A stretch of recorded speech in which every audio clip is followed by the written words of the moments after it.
change these before the meeting. Ooh, look, it's green. Okay. Let's call the meeting order. Will the clerk please call the roll? Trustee Daly. Present. Trustee Madej. Present. Trustee Dunham. Here. Trustee Sullivan. Present. Trustee Conley. Present. Trustee Kozak. Here. President Larson. Here. This time I'd like to ask Trustee Frank Kozak to lead us in Pledge of Allegiance. Please rise.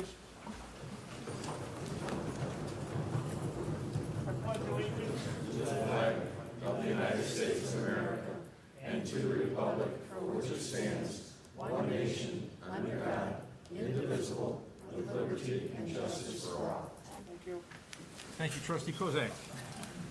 Entertain a motion for approval of the minutes of July 24th. So moved. Second. Second, all in favor? Aye. Opposed? Motion carries. We have a list of bills for ratification, approval, any corrections, deletions?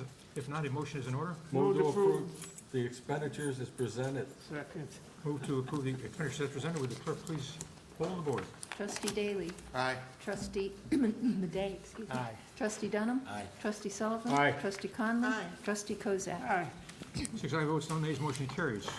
Liquor license request to come before the board.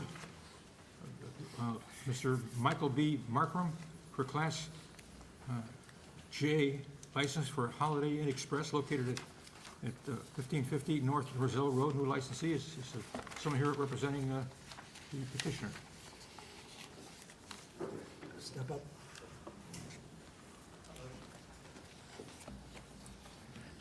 Identify yourself for the record, please, and hold forth. Sure. My name is Michael Markham. I'm the general manager at the Holiday Inn Express on Schaumburg. Questions from the board? Any objections from the board? Trustee Conley. And this may be more of a question for the attorney. In this, when they ask for this liquor license, and they're specifically saying they want it for Mondays, Tuesdays, or Wednesdays, if they change their program and decided to do it on Tuesdays and Thursdays instead, do they need to come back to us, or does this give them this liquor license to do this anytime? They would need to come back to the liquor commissioner, but you wouldn't need to create a new license for them. So I think I would recommend that they ask for the license for all 7 days of the week to give themselves flexibility. They may intend to only use it at this time, Monday, Tuesdays, and Wednesdays, but if they had a special event on a Thursday and they had a group of people and they wanted to offer this service, that they would have that flexibility without coming in. Because many of the people who have these type of licenses, and we have many of them, just have them for every day, and they have more flexibility. Is that, am I understanding that right legally, that they could certainly do that, and it Yes. wouldn't put us in any risk? No. You could care to address the issue? Well, only that you could modify your request if you wanted to give yourself more flexibility of scheduling. If it was limited to specific days, you could expand it or not. Okay. But if you have it issued for specific days, although a new license wouldn't have to be created, the liquor commissioner would have to approve any changes. Oh, okay. That's all. Okay. And Trustee Connolly was pointing out that you may want the flexibility to make that decision without having to come back. Sure. What would we do to switch that a little bit? I'm not sure how I'm assuming you're limiting yourself by your application, Right. so you would need to modify that. Okay. Yeah. Okay. So all they would have to do is, when they come in with the formal application process, just modify it for 5 days or 7 days or wherever they choose. Correct. And they don't have to serve all 7 or 5 days. No. But they have flexibility if they want to make changes in the program. Correct, and technically, the application process has not officially begun because the board needs to authorize the license to get that going. Okay. Lance? Sure. Plus they'd have to also Trustee go along Kozak. with the difference in the fees and everything else associated with the difference in the license classification, correct? Any difference is right, if there was a difference, I'm not familiar with what that would Okay. be, But but yeah, probably from 5 to 3 days, that's not the difference, it's the class of what you're doing. typically right. Right. I'm just not familiar with the exact Yep, difference. structure, yeah. Trustee Dunham. So Lance, there is no difference between the cost of the nights that they're requesting and then moving it up to 7? That I Cost is the don't same? know. That's why I said I don't know the specifics. There may be a reason you're limiting yourself, economically, to save money, but It was more more towards like the corporate and leisure travel, see. basically, on the Okay. busy days, basically, but, So, and you're certainly, can do that. okay. Further questions, comments from the board? Motion to defer. No, No. We're gonna go ahead and, Yeah, you're not Motion's not- authorized, no. you're not issuing the license, the liquor commissioner does that. You're allowing the creation of the license so the applicant can qualify. Further questions, comments from the board? Not a motion's in order? Don't need a No, motion. you Oh, just, excuse me. so the board has no objections, so Okay. you can begin the process. There'll be a background check. Right. After you pay the appropriate fees, if they change, you'll need to Right. figure that out. Sure. And after the background check, if everything comes out okay, then the liquor commissioner will issue you the license for Okay. whatever you request and qualify. Sure. Thank It'll you. be a Class J. Okay, Thank you. I appreciate it. Request from Ms. Jennifer Gallery for a Class A liquor license for the Hyatt House, Chicago Schaumburg, located at 1215 North American Lane, new owner. Good evening, Zubin Kamula on behalf of the Hyatt House. I'm law partners with Jennifer Gallery. I'm appearing on her behalf this evening. You want to move the mic a little closer so Sure. people like me won't mishap what you're saying? My name is Zubin Kamula. I'm an attorney for the Hyatt House. I'm law partners with Jennifer Gallery, and I'm appearing on her behalf this evening. Questions from the board?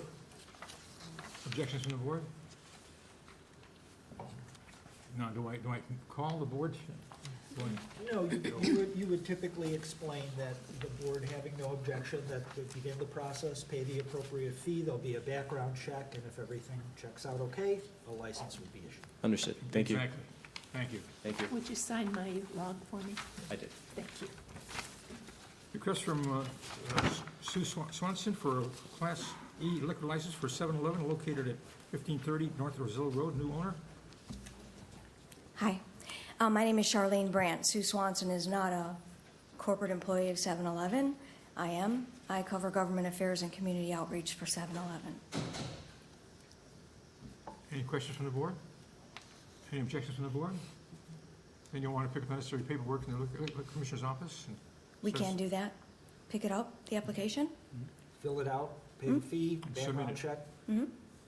Okay. All right. Thank you. Did you sign my log? Oh, please, thank you.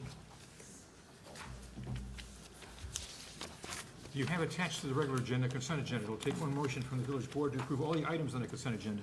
If someone has a concern or question about an item, please request it to be taken from the consent agenda and discussed on the committee reports and at the committee meeting. With that, I would turn the board over to our very capable village clerk, Marilyn Carr. Number 1, correspondence. A, the motion would be to ratify the request from Friends of Schaumburg to hold a raffle on August the 5th, 2018 at St. Peter Picnic Grove, 202 East Schaumburg Road, and to waive the fidelity bond requirement. B, the motion would be to approve the request from Schaumburg J.C.'s to hold raffles on September 1st to 3rd, 2018 at September Fest 201 Schaumburg Court and to waive the fidelity bond requirement. C, the motion would be to approve the request from Bread of Life Outreach Program to fundraise from sunrise to sunset on September 7th to 8th, 2018 at the intersections of Mall Drive, Woodfield Road, Schaumburg Road, Meacham Road, Roselle Road, Valley Lake Drive, Plum Grove Road, Schaumburg Road, and Roselle Road, Wise Road.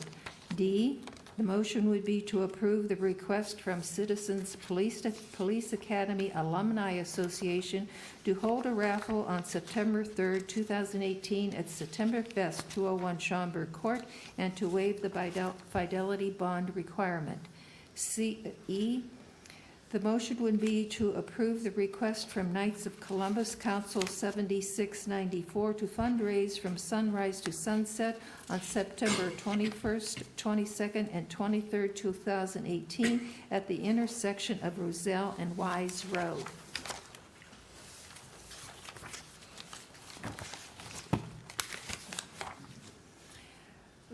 Two liquor licenses. A, the motion would be to approve the request from Mrs. Ashley Sheridan, Mrs. Jennifer Sheridan, and Mr. Scott Fagerhauer of the Schaumburg J.C.'s for 5 Class D one-day liquor licenses for Schaumburg Fest in the craft beer tent and 2 Schaumburg beer booths on Saturday, Sunday, and Monday, September 1st to 3rd, 2018, from 10 a.m. to 10 p.m. at 101 Schaumburg Court. B, the motion would be to approve the request from Mrs. Roxanne Benvenuti of the Village of Schaumburg for 3 one-day liquor licenses for September Fest on Saturday, Sunday, and Monday, September 1st to 3rd, 2018, from 10 a.m. to 10 p.m. at 101 Schaumburg Court. C, the motion would be to approve the request from Mr. Joseph Papa of the Sons and Daughters of Italy in America for 3 Class D one-day liquor licenses for September Fest, 1 for Saturday, September 1st, and Sunday, September 2nd, 2018, for 10 a.m. to 10 p.m. near the Carnival Rides, and 1 for Monday, September 3rd, from 10 a.m. to 10 p.m. in the craft beer and wine tent at 101 Schaumburg Court. I would note for the record, the last 3 also you'd be approving a waiver of the fees. 3 proclamations. A, Suicide Prevention Awareness Month, September 2018. B, Schaumburg Germany Day, September 1st to October 13th, 2018. 4, Engineering and Public Works Committee.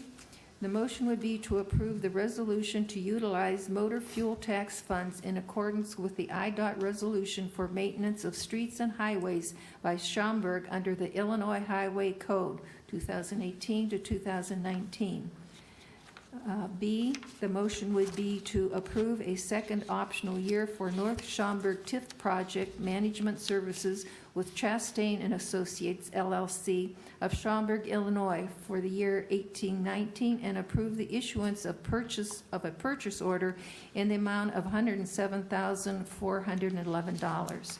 C, the motion would be to waive competitive bidding for full landscape maintenance and approve a purchase order through the end of November 2018 to Siebert Landscaping of Bartlett, Illinois in the amount of $169,287.50. D, the motion would be to waive competitive bidding and participate in the Master Intergovernmental Cooperative Purchasing Agreement, MICPA, with U.S. Communities and authorize issuance of a purchase order to Garland DBS, Inc. of Cleveland, Ohio, for the Atcher Municipal Center roof restoration project and the total amount of $223,153. E, the motion would be to approve the proposed concept and direct traffic staff to develop a contract for holiday decorations at village facilities and Woodfield area. 5, finance, legal, administrative, and general government. The motion would be to approve the finance department monthly report for May 2018. B, the motion would be to adopt 2 ordinances amending the Schaumburg Village Code relative to liquor and business license ordinances, Woodfield Mall Food Court. C, the motion would be to approve the remaining 24 months of the contract for the purchase and delivery of electrical power to Champion Energy Services of Houston, Texas, in an amount not to exceed the approved budget. D, the motion would be to approve a resolution authorizing a Class 6B tax incentive for THK America located at 185 East Commerce Drive. E, the motion would be to award the bid for Lenovo computers to the lowest responsible bidder, Hypertech USA of Tempe, Arizona, and issue a purchase order in the amount of $115,556. 6, Planning, Building, and Development Committee. The motion would be to approve the proposed amendment to the Municipal Code, Chapter 92, Animals to prohibit ground feeding. B, the motion would be to approve the proposed amendments to the sign code, direct staff to direct draft the appropriate ordinance language and refer the matter to Zoning Board of Appeals for public hearing. Poll, please.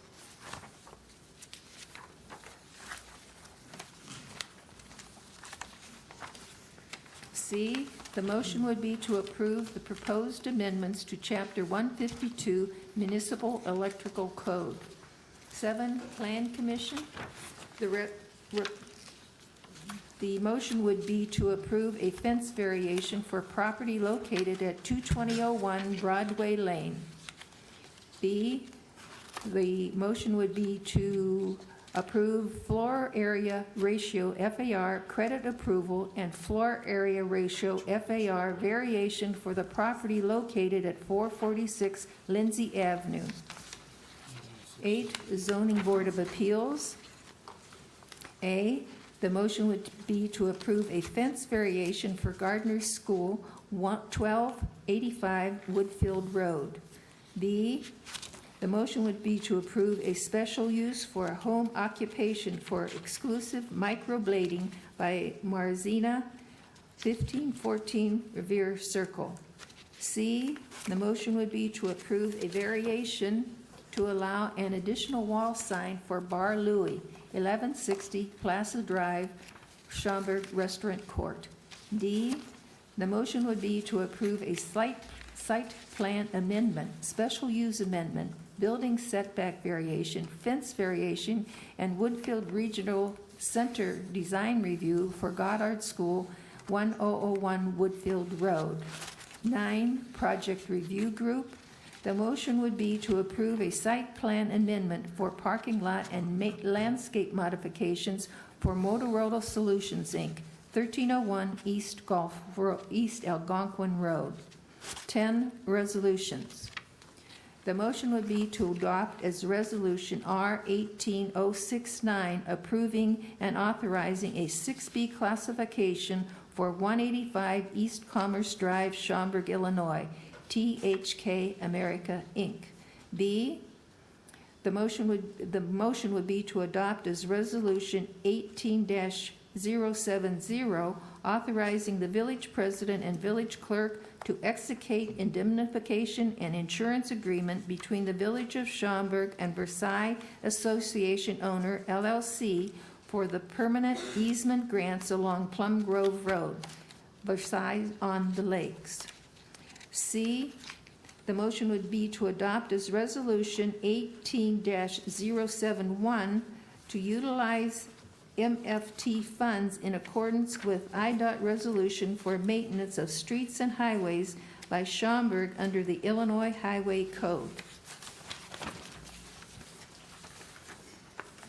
11, ordinances.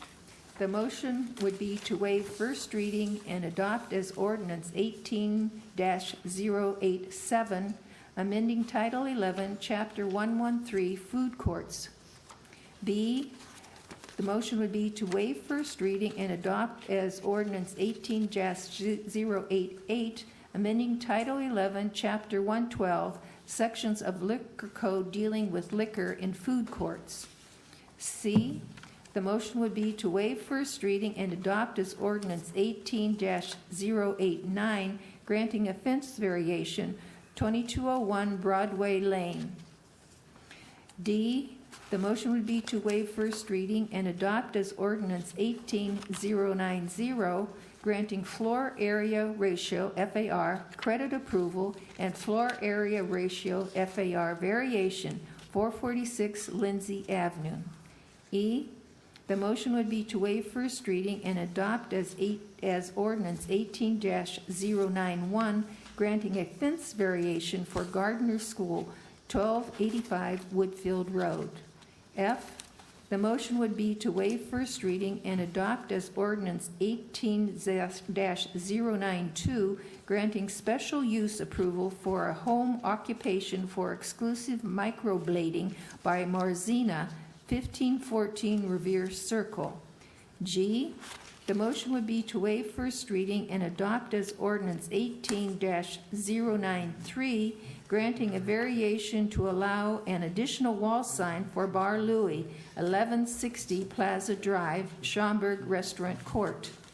8, the motion would be to waive first reading and adopt as ordinance 18-094, granting a site plan amendment, special use amendment, building setback variation, fence variation, and Woodfield Regional Center design review for Goddard School, 1001 Woodfield Road.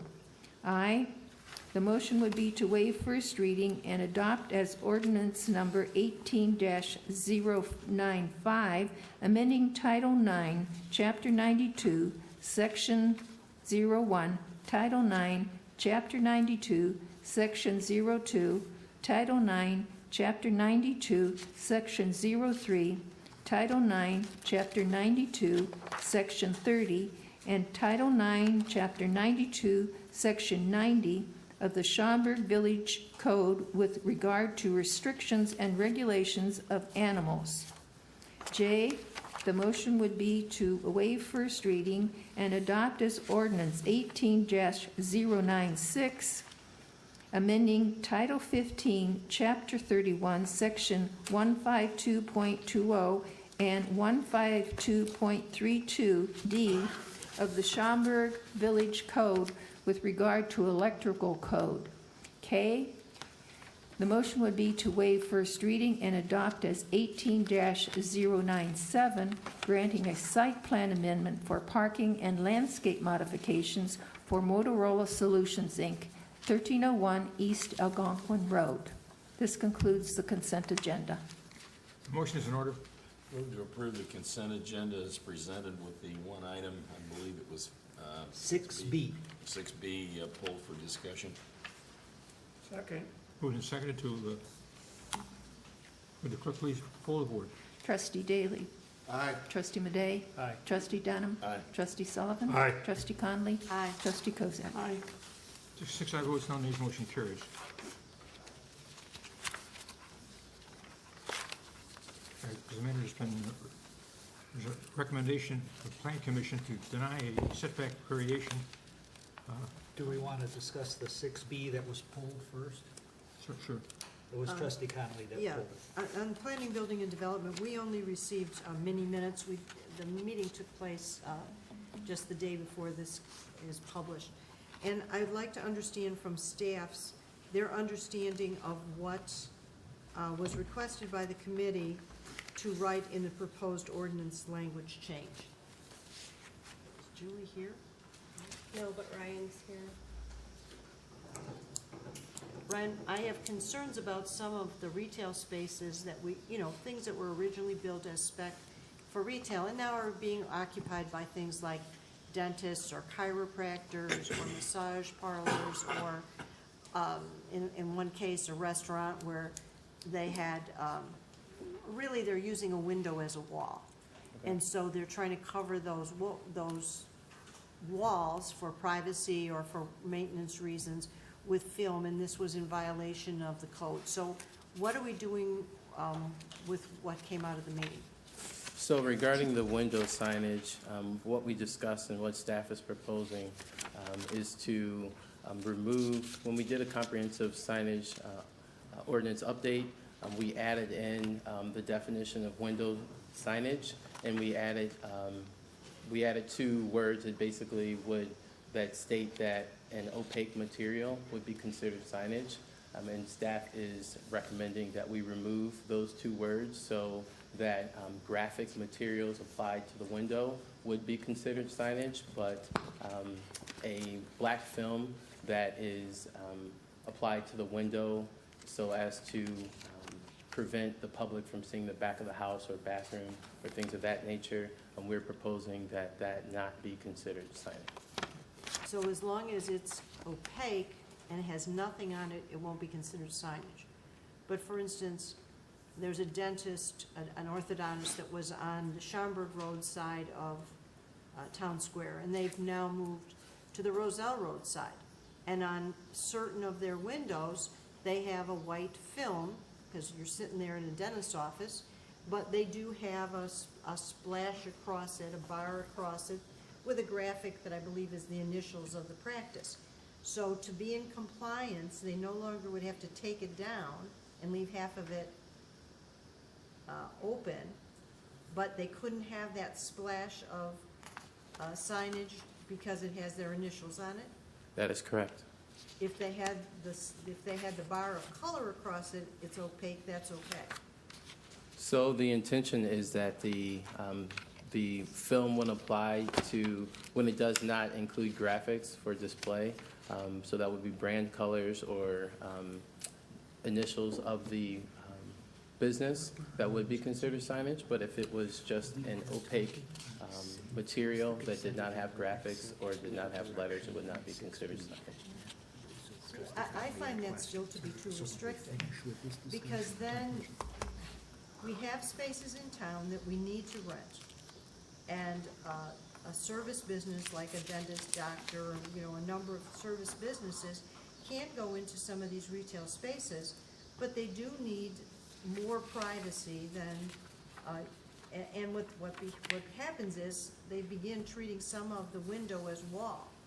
If we made them put a black or white screen or black or white thing with no other color, or, I think that's a very unattractive look and makes those places unacceptable. And what we're seeing happening numerous times is people get moved into these places, our inspectors must give them occupancy permits, and then we go back later and cite them for this kind of stuff. And I'm just really, I don't think we're being flexible enough, and I think we need to discuss this more. I hate to see this be approved tonight, staff work on an ordinance, it go all the way to zoning be okay with it, and then it come back here, and I'm gonna have these comments. So, So I'm not sure how we should, if we need further discussion. so one thing that staff looked at with respect to this particular change, or proposed change, is we are looking to be more business-friendly. There were a couple of variation requests that came before the board, and it was because of the strict interpretation of the code as written. So staff looked at the removal of those two words to, in effect, make the code more business-friendly. So keep in mind too, the board, in moving this along, isn't married to this as the final language. Right. It's gotta go through the process, so, the direction could be for staff to consider further, in the plan commission.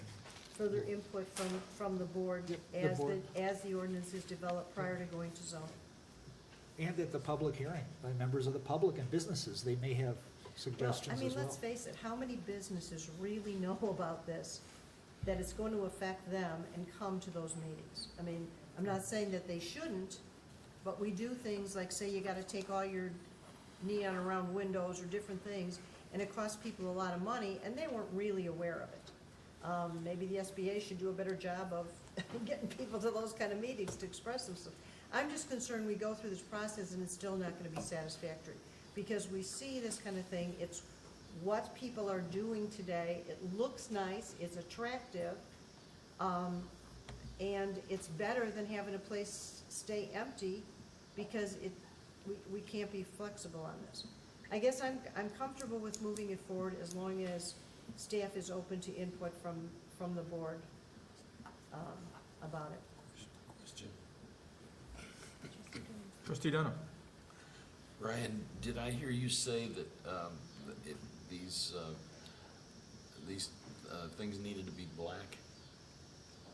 So I don't think the code language hasn't been completely drafted. Okay, but because you said black, and maybe you were just referring to one particular location. So what we're looking at is distinguishing between a film that is applied with the intention of preventing one from viewing into a bathroom or a kitchen, and we're trying to distinguish between that and then a graphic film that is applied to a window to advertise a particular business. So in the current version, it could be any color as long as it was opaque, right? Correct. Okay, thank you. Further questions, comments? Trustee McGee. Trustee Madey. So I just want to make sure I'm clear on this. We do allow a percentage of advertisement on business windows, correct? Correct. So if a business put that certain percentage of signage in on the matte finish, and then the rest was blacked out, that would be acceptable. So they have signage, a combination of So say, for signage instance, and you black have a material? 4x8 window, Mm-hmm, and it's also going to be an office, they don't want, people seeing it. They can do a portion of advertisement on it as allowed by our ordinance and black out the rest. It would be in one piece, it just wouldn't be all one color, opaque, you know what I'm saying? It's like advertisement included, correct, as long as it was the right ratio. correct. I don't think that was the staff's intent when they put this together. Their intent was to make sure that that screening was one color and screening from view that space. If it's the direction from the board to consider either what Trustee Madej is saying, to allow some type of advertising or wording on the screening and/or allowing different colors on the screen and perhaps no lettering, that's something that staff would then consider in drafting the ordinance. I guess we would need from the board some clarification on that. Well, that's a direction I'm thinking. I mean, I think there's a difference when, how they wrap buses or taxi Right, cabs or right. something with a graphic that's got all, that's got people or whatever it's got all around. I don't think we're looking for that, but yet, in a case where someone wants to use a window, as the building was built now as a wall instead of a window, I don't have a problem with some amount of design on that, or, the name of the business on that for that matter. The fact that it's there doesn't bother me. And I think it does make some of these spaces then rentable for other uses. But it's gonna take some careful massaging of the ordinance to be able to correctly apply it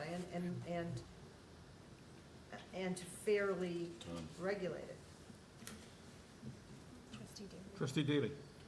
So I don't disagree with you, Marge, that some other graphics or things of that nature, I'd be careful about wording that goes on there, because now we're turning those windows into also signage. Right.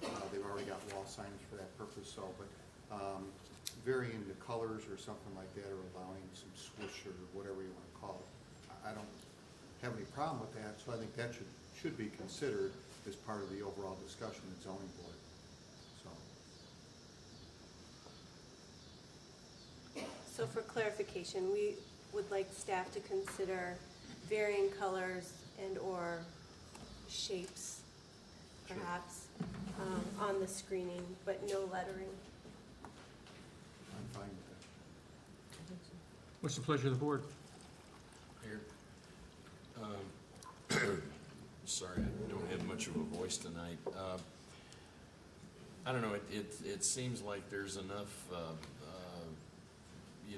not discord necessarily, but there's enough questions here to where it probably ought to go back to committee before it goes to zoning, and that would be my suggestion. I would entertain a motion.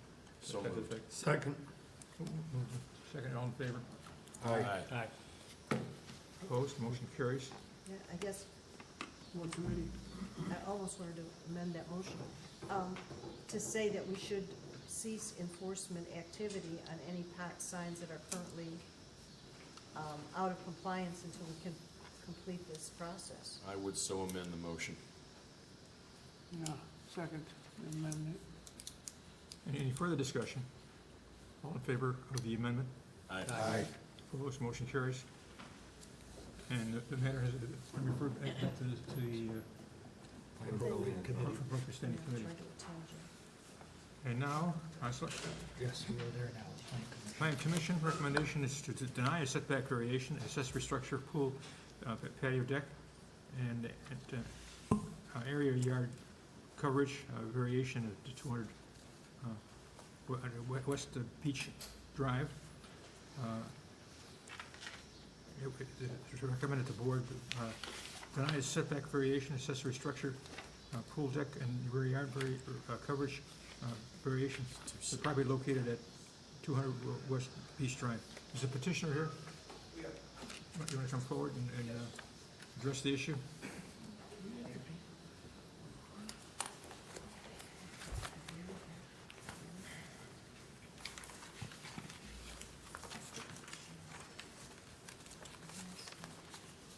Good evening.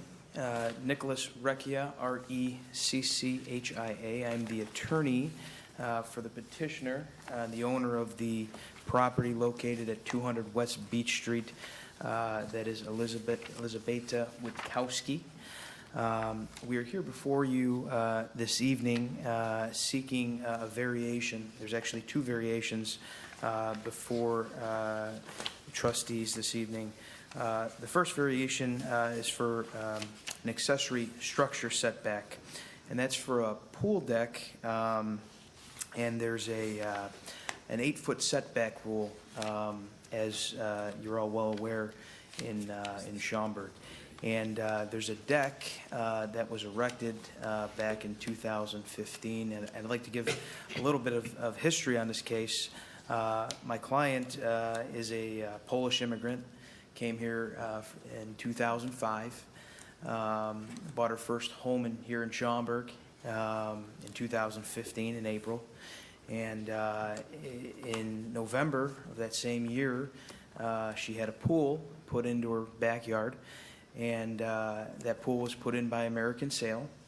American Sail designed the pool, put the pool in, pulled the proper permits from Schaumburg, and there were no issues. Shortly thereafter, my client had the deck put in, and she hired some other contractor, a contractor that she found through a friend, who obviously we can't find today, otherwise we'd be suing him. But nevertheless, this contractor put in the deck, and again, my client was under the same presumption that he had done what he needed to do, which was to pull the proper permits, to put the deck in accordance with the village guidelines, the 8-foot setback rule, et cetera, et cetera. And obviously, here we are now in 2018, and she came to realize that that just did not happen. Of course, given her being an immigrant, speaking limited English, et cetera, you know, this came as quite a shock. The deck and pool that we speak of is a beautiful structure. If you've never seen it, there's many neighbors and people who have actually utilized that structure. It's she actually paid upwards of $40,000 for that pool and deck. That deck is made of a special composite material, and that composite material is sort of like a one giant piece almost. It's not a regular deck where there's different struts of wood, layers of wood. So it's not easily taken apart. And she spent her life savings on that deck and that pool. So fast forward, she gets a knock on the door, and lo and behold, a village inspector comes out and says, guess what? Your guy from a couple years ago never pulled a permit, and now you're in violation. And so here we are.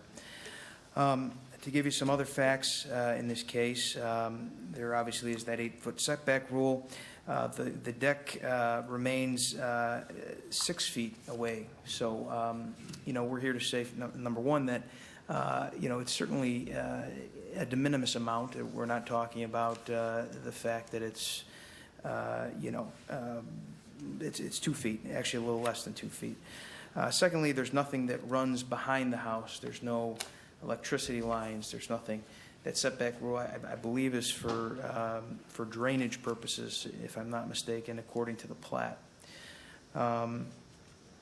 With respect to that issue, going through the Planning Commission's own statements, the village code cites that no swimming pool, no private swimming pool or pool deck, pool spa, including but not limited to aprons, walks, or equipment rooms, shall protrude into any required side yard, nor be less than 8 feet from any lot line. Now, the Planning Commission staff interprets that statute to include decks. However, of course, as an attorney, I can tell you that anytime there's a statute and there's an interpretation, that means there's more than one interpretation. And certainly, the village code never cites to the term decks, nor anything remotely closely associated with the term decks. They simply refer to aprons, to walks, and to equipment rooms. So I guess my first argument to the trustees here tonight would be that we don't believe that the code would even apply to the deck that is cited in this case. The code would therefore be ambiguous and up for a multitude of interpretations. Again, the fact that it's 2 feet away, that it's 6 feet away, that 2 feet would be de minimis. Secondly, the building division has went out and inspected that pool deck and has determined that that deck is in fact structurally sound. It does have some building code violations, and if the village were to grant a variance, we would certainly bring any and all minor code violations up to the building code that is necessary. The petitioner, in this case, went above and beyond, besides giving notice to all neighbors within 150 feet. She also obtained 7 signed letters from neighbors who utilized the structure, and they all stated not only that they have no problem with the pool and deck, but that they utilize it on a regular basis and actually enjoy it. And that's something I think the village here should consider in this case. The Planning Commission speaks a lot about past precedent and how the village hasn't done a lot of these variances and hasn't given a lot of these. Well, you know, this happens to be that case. Without cases, there wouldn't be any precedent without any past cases. So we believe this is one of those cases. As for the staff having reviewed this request, they claim that the owner, in this case, my client, created her own hardship. And again, we would argue to the contrary that it was that contractor who came out and did that work without a permit, without her knowing that work was done until, again, several years later, when that knock came on her door, when she was first aware of this permit not being pulled, that hardship was there. And so we don't believe she created her own hardship. We believe, unfortunately, that contractor did. And again, we are unable to locate him. We don't believe this case would set a precedent. It is an unusual case in the sense that it's not a common deck. Many people have decks, but this is not a common one. If you look at the pictures, and you all have those before you, it's again, it's a one-piece deck, essentially, a one-piece composite, almost plastic deck. As for the Planning Commission's recommendations, well, strike that. I'll get to that in a moment. With regard to accessory structures, I can tell you those have already been relocated in good faith by my client, and so I don't know if we need to address those any further. They weren't part of the variance request, but those were done in good faith, and we've provided pictures to the Planning Commission. I believe the Planning Commission can address that further. The engineering division reviewed the property for drainage and grading issues and had no objections to the variation request. There's no evidence that the variation here in this case will impair the property value. I would in fact argue that the fact that the pool and the deck are there increase the property value and increase the property value of the homes around it. Everybody loves that pool. Everybody utilizes that. Based on all of that, what I'm asking, or what we're asking here tonight, is for sort of a compromise. The Planning Commission has obviously recommended denial, but they've also said that in the event you do grant a variance, one of the conditions that they may or would like to see imposed would be that this property be held, or that the property transfer stamp be held and be placed on the property and not released until the sale of the property. And that's something I think would be a fair compromise in this case. Because again, this is not a case where my client can just chop off a piece of the deck. It would cause the deck to no longer be utilized as a deck. And again, it's not a case where you could take a plank of wood off that deck. Again, that's what we're respectfully requesting from the village trustees here tonight. Again, this is something that would be of great hardship to my client, and so that's what we're requesting. Thank you. Comments from the board? Trustee Dunham. Yes. Are you, when you glossed over your statement about Talking to the mic, George, so we can hear you. you glossed over your statement about the transfer stamp. Did I not understand you to say that the property would be brought into compliance when it was to be sold?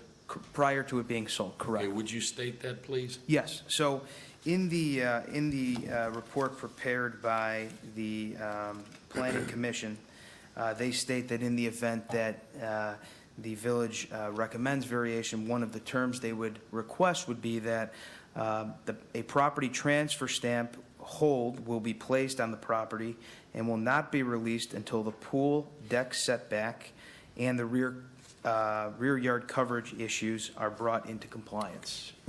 That was the other, and I probably should address that very briefly. That's the second variation issue, if I may. There's a variation rear yard coverage issue. It's 40% in Schaumburg, as you're well aware. My client's yard had 49.99% coverage.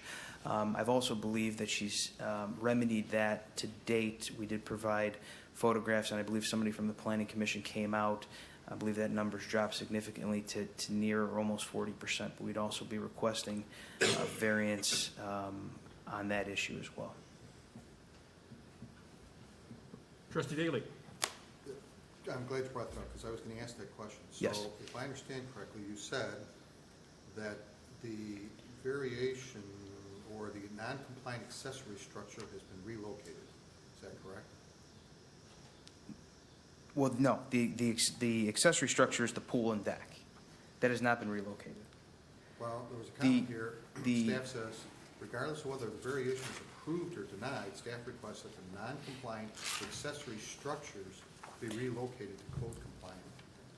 So it looks like, based upon the pictures, apologize I did not get out there, Yes. like there's a shed that's abutting the fence. Correct. If you're referencing those structures, those have all been removed, correct? So that's what I thought you indicated. Yes. So that's been taken care of. Correct. The shed, So that's no longer an issue. that's So, correct. Does the shed remain in place, or is it shed's gone? The small shed has been removed. Okay, I'd so have that to- reduces your lot coverage. Correct. The small shed has been removed, the playground set has been removed. I'd have to defer to my client if the large shed has been removed. Just The two small sheds have been Right, so removed. that impacts your lot coverage is obviously reduced at then. Correct, whatever that as has- size happens to be. Yes, as has the playground set. Right. I'm trying to see if there's any other ones. 2 portable sheds have been removed. Okay. Yes, correct. That's fine. And then you refer to code issues. You call them minor code issues. I'm not sure. I don't really know. I'm not an engineer to fix them, but the things referenced here were that spacing between the horizontal cables of the deck railing need to be reduced. Pool steps need to have a railing. There's electrical. There's some bracing, some nails, screws, whatever missing for the bracing, and existing gates that need to be addressed. So that's what you're referring to all as the minor ones?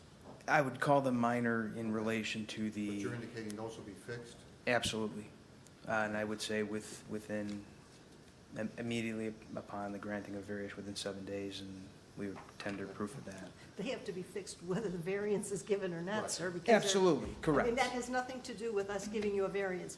They need to be fixed now. And I believe I stated that, because, All right, well, just so, it's not contingent upon I did- getting the variance. correct. And I don't believe I stated it that way, and I apologize if I did.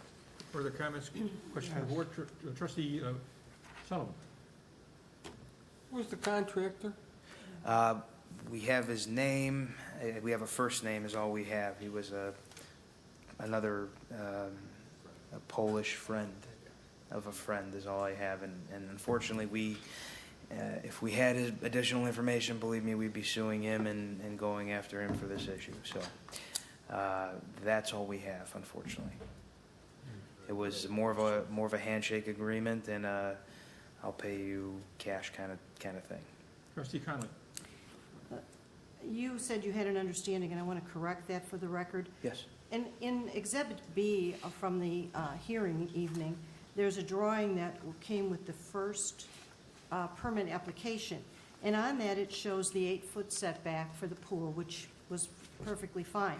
But then it also shows an electric line. There's an electric box, I believe, on the property. There's an electric line that runs on the property.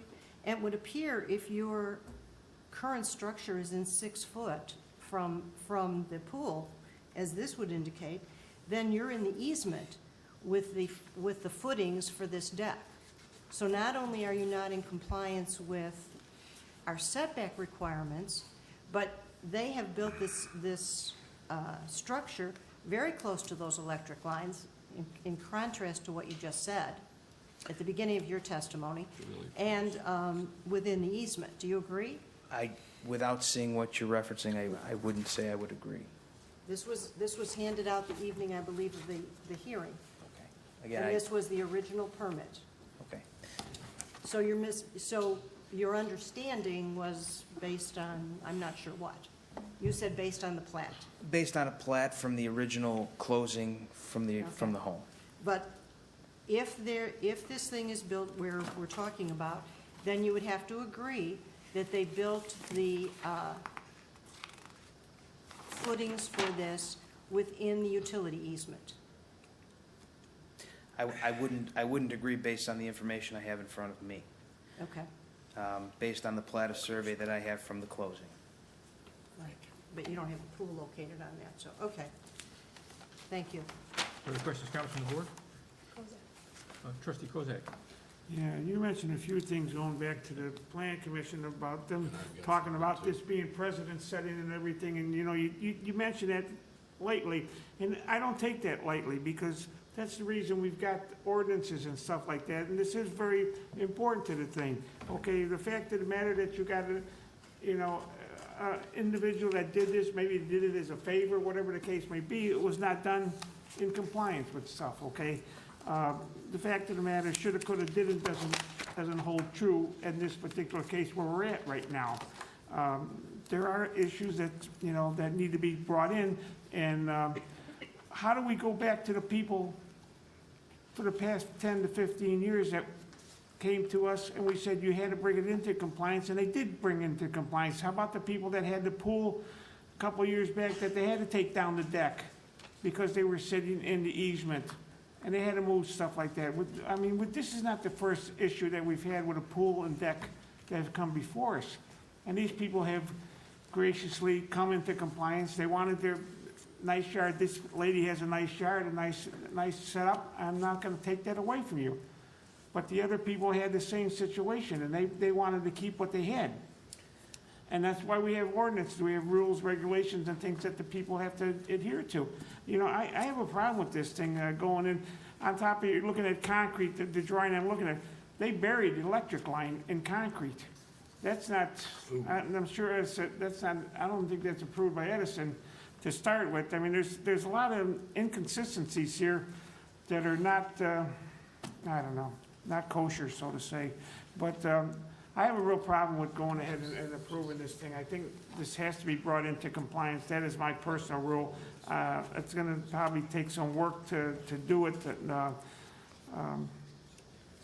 This should have been done, yourself, and you even admit it should have been done with permits and everything else like that. And you've made that thing, and you make a good argument. I'm not gonna say you didn't make a good argument before for your client. You have made a good argument, but the fact of the matter is, it was not done legally. If I may address that. I would say this is a particular set of circumstances. You're talking about a composite deck, which is a one-piece deck. You're not talking about a small deck. You're talking about a very large deck with a very large pool. You're talking about a deck that the entire deck would have to be removed. You're talking about a $40,000 deck that would have to be removed in its entirety.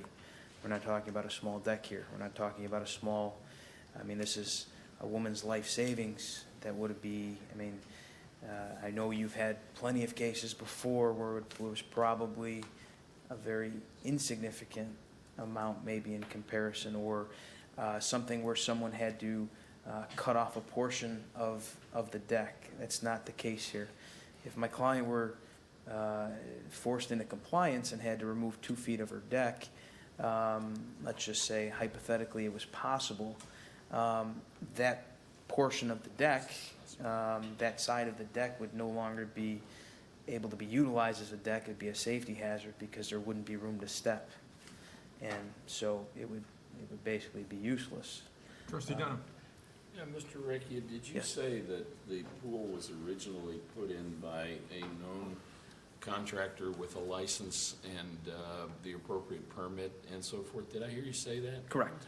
Then what happened to, obviously, the petitioner knew that those were the requirements. What happened with the deck? American Sail did everything for the petitioner. So my understanding is through my client that she relied upon the contractor to do the same thing for the deck. In other words, pull the permits, do whatever was required. But she didn't check and No. verify. Correct. After understanding that American Sales did in fact pull, how did she know they pulled permits? Well, she didn't until all of this came about. All she knew was that, the pool was put in, the deck was put in, and then later on, 2.5 years later, she came to find out that the deck was put in without a permit. Doesn't make a lot of sense, sir. Further questions, comments from the board? Trustee Daly. Normally not comfortable with doing this, but I'm willing to go along with the variation for this as long as the other items are the code issues are all addressed. And I think the fact that we're talking basically 2 feet or less, I don't think is as much of an issue. But we definitely have to have all these code issues addressed and make sure that they're rectified one way or another. But I'm willing to go along with the variation. And again, for everyone else, we have no problem doing that on a very timely basis, provide whatever proof the village needs necessary in whatever timely fashion the village deems appropriate. Trustee Sullivan. I think we should also make sure the caveats in there that if the house is ever sold, the deck must be removed Or brought into compliance. or brought into compliance, yeah. And that would be entirely acceptable. And that was, I believe, the compromise that we had proposed and would be more than gracious to accept. Trustee Conley. Yeah, I generally don't favor this type of variance. However, with the coverage, this thing is 6 foot off or 4 foot or something off the ground. It's not at ground level. And so from a drainage perspective, they have gravel under it, so there's still there's still drainage and so on the property. So that makes me more comfortable with this. And the property is obviously very well maintained by the current resident and probably because of that is not objectionable to the residents, I would be in favor of the variance allowing it to remain until the house is sold. Excuse me, one other quick question. Trustee Dunham? Would that be called then a non-conforming special use? No, it wouldn't be called that. It would be, the variation would be granted, but normally variations run with the land. And this one would be limited in its duration, which is within your prerogative to allow only the current owner to maintain it in its present state. And when the property was sold, before a transfer stamp would be issued, the property either would have to be in compliance or there would have to be an escrow and bond, which would guarantee that the new owner would correct it within a short period of time. Further questions, comments from the board? May I ask too, with regard to the coverage issue? We haven't really addressed that. Well, we've addressed quite a bit here. I think we ought to be making some kind of this decision. Yeah, I mean, it sounds like where the board is going is the variation would be as needed. You might not need the same degree of variation, but you'd be covered by a lot coverage variation to the extent that it now exists. But again, conditioned on full compliance at the time of sale. So the property would have to be at 40% when it was sold. Understood. No more. Trustee Daley? Yes, that's what I was going to suggest, was that because we don't know an exact number, exact percentage at this point. Correct. But you've already addressed removal of the shed, the playground equipment, so you cut that back. It's obviously less than 49% now. Yes, it is. So there probably has to be some variation, but I agree with that. I would like to make a recommendation to approve the variation for this with the A motion's in order. with the caveat that it extend only to the ownership, the current ownership, and that the lot coverage not exceed what it's now been reduced to. I'll second that. May I modify what we're doing here to get Yes. something that we can take it all in one shot? Okay, so I would suggest a motion to reject the recommendation to deny the setback variation and the rear yard coverage variation, and to waive first reading and adopt as ordinance number 18-098, an ordinance granting the setback variation, accessory structure, pool deck, and rear yard coverage variation for 200 West Beach Drive, which variations will be conditioned on the property being brought into compliance at the time that the current owner, at the time the property is sold. And any transfers that are exempt from the transfer stamp, for instance, if they do some estate planning or something and deed it into a trust, wouldn't count. But as a market sale would trigger the requirement. I'm agreeable to that. Is that a motion? Yes. I'll second that. Move in second. Any further discussion? All in favor? We need a roll call. It's an Excuse me. ordinance. Call the roll. Trustee Daley. Aye. Trustee Madey. Aye. Trustee Dunham. Aye. Trustee Sullivan. Aye. Trustee Conley. Aye. Trustee Kozak. Nay. My vote votes, one nay vote, the motion carries.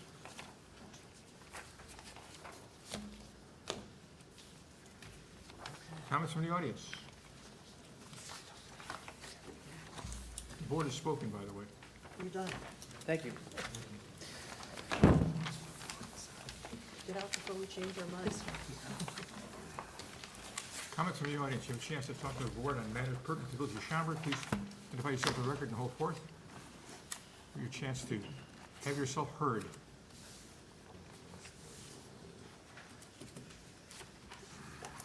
Council report. I think I've said enough. No report. President's report. I ask the board to approve the request to reappoint those members of the Road Impact Fee Advisory Committee as listed. So moved. Second. Moving seconded, all in favor? Aye. Opposed, motion carries.